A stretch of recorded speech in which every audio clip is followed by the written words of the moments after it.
বন্ধুরা, আপনাদের জন্য এই যে অল্প মশলা দিয়ে সিম ভাজা একদম রেডি হয়ে গেছে। আর একদম সবুজ রেখে সিমটা ভেজে নিয়েছি, বাত্তি সিম এদিকে কিন্তু নামিয়ে নিয়েছি। আর এভাবে সিম খেতে দারুণ লাগে রুটি পরোটা ভাতের সাথে। আর মসজিদে কিন্তু আজান দিচ্ছে, সবাই একটু ক্ষমা সুন্দর দৃষ্টিতে আমার ভিডিওটা দেখবেন, তার কারণ আজানের শব্দটা আসতেছে কাছে দূরে দেশ ও দেশের বাইরে থেকে যারা আমার ভিডিও সবসময় দেখেন এবং সুন্দর সুন্দর কমেন্ট করেন, তাদের জন্য রইল মন থেকে অপ্রান্ত ভালোবাসা। আর সবাই একটা লাইক দিয়ে ভিডিওটি দেখা কন্টিনিউ করবেন। আশা করছি আপনারা এই কাজটা অবশ্যই করবেন, কারণ ওয়াচ টাইম একদম বাড়ছে না। তাই সবার জন্য আকর্ষণ করে বলছি, সবাই একটু ফুল ওয়াচ করবেন। নমস্কার বন্ধুরা, কেমন আছেন সবাই? আমি পাপড়ি কিচেন অ্যান্ড ব্লগ থেকে চলে আসলাম। এই যে বাত্তি বাত্তি সিম নিয়েছি, আজকে আপনাদের সিম ভাজা দেখাবো অল্প মশলা দিয়ে। একদম সীমিত মশলা দিয়ে এই বাত্তি সিমটা ভাজি করে নেব, খেতে কিন্তু হবে দুর্দান্ত। আর একদম এখানে সামান্য একটু পেঁয়াজ কাঁচামরিচ একটু হলুদ লবণ দিয়ে ভাজবো, আর তাতেই কিন্তু একদম জমে যাবে। আর এর সাথে যদি থাকে গরম ভাত, রুটি পরোটা, চেটেপুটে খেতে পারবে সবাই। মানে এতটা মজা হয় এই সিমের রেসিপিটা। তাহলে সিমটা আমি খুব সুন্দর করে বেছে ধুয়ে পরিষ্কার করে নিয়েছি। এখন রান্নার পালা। কড়াই বসিয়ে দিয়েছি, কড়াইতে এখন আমি তেল দিয়ে দিচ্ছি। আর আমি ফোড়নে কিন্তু দেবো রাঁধুনি আর দেবো জিরা। কেন আমি রাঁধুনি আর জিরা দিচ্ছি? সিম থেকে কিন্তু একটা বনা বনা গন্ধ আসে, অনেকে কিন্তু সেই গন্ধটা পছন্দ করে না, খেতেও চায় না। আর এই রাঁধুনি আর জিরা দিয়ে ফোড়ন দিলে আর এই গন্ধটা আসবে না। তাই জিরা দিয়ে দিয়েছি, এখন দিয়ে দিচ্ছি রাঁধুনি। এখানে সামান্য 2-3টা রসুন দিয়ে দিচ্ছি, একটু রসুনটা লাল করে নিচ্ছি। এই রসুনটা দেওয়ার একটাই কারণ, খুব সুন্দর একটা ফ্লেভার আসবে। আর সিমটা কিন্তু যতটা অল্প মশলা দিয়ে রান্না করতে হয় তত কিন্তু ভালো লাগে।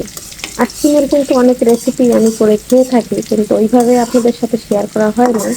তাই ভাবলাম যে বছরে একটু এই সিম ভাজাটা আমরা মাঝে মাঝেই খেয়ে থাকি, ভাবলাম আপনাদের সাথে একটু শেয়ার করি।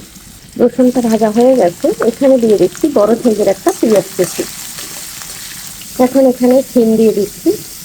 আর সিমটা দিয়ে সরি কাঁচামরিচটা দিয়ে দিচ্ছি। কাঁচামরিচটা দেওয়ার পরে এখন আমি এখানে বেছে রাখা সিমটা দিয়ে দিচ্ছি। এখন দিয়ে দিচ্ছি এখানে লবণ। এখন আমি একটু পেঁয়াজ রসুনের সাথে মিশিয়ে নিচ্ছি। তারপরে আমি ঢাকনা দিয়ে ঢেকে রান্না করব। আর এখানে যেহেতু বাড়তি সিম, জল দেওয়ার কোনো প্রয়োজন নেই। এখন একটু হলুদ দিয়ে দিচ্ছি।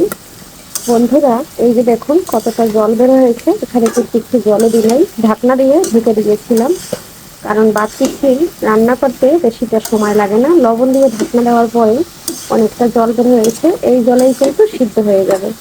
আর কিন্তু ঢাকনা দিয়ে ঢাকবো না, ঢাকি যদি তাহলে বেশিটা সিদ্ধ হয়ে গেলে সিমটা গলে যাবে, খেতে ভালো লাগবে না।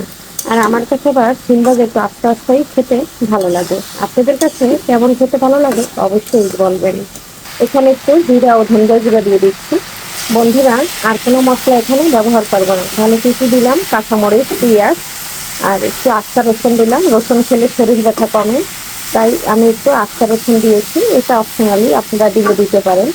আর যারা নিরামিষ খান তারা কিন্তু এই জিরা আর রাঁধুনি ফোড়ন দিয়ে হলুদ, লবণ আর সামান্য পরিমাণে একটু জিরা ধনিয়ার গুঁড়া দিয়ে এভাবে রান্না করে নিলে এই কিন্তু জমে যাবে।